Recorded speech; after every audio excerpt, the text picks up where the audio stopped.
जय जहाँ संगवारी हो। आज मैं आपके सामने ऐसा वीडियो लाए हूँ जो छत्तीसगढ़ में बहुत ज़्यादा फेमस हो है। और ये गाना के एल्बम के नाम है सुन तो भौजी। और ये गाना लगाया है दानी मार्डी जी है। ये गाना जो है 13 साल पहले रिलीज़ हो रही थी। गाना लेके आया हूँ आपके सामने बेंजो में।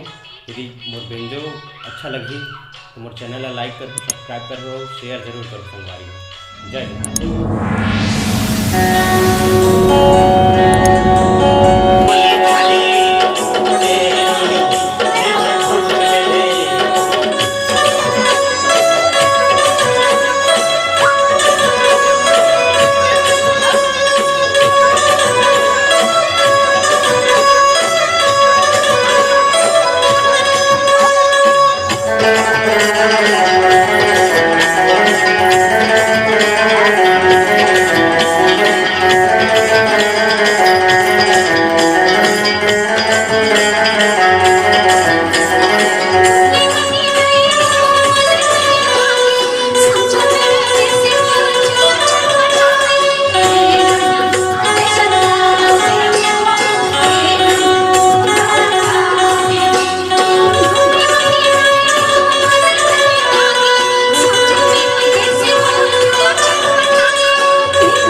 दोस्तों, तो इस गाना में सबसे पहले म्यूजिक बजता है।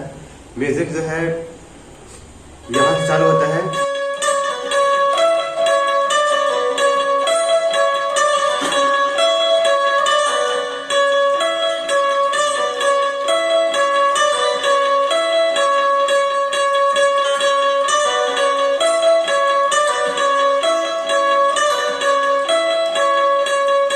इस प्रकार बजता है। उसके बाद फिर ये यहाँ से चालू होता है।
इसी प्रकार ये अंतरा और जो म्यूज़िक है वो आगे बढ़ते जाएगा। इस प्रकार से आगे भी बजाना है।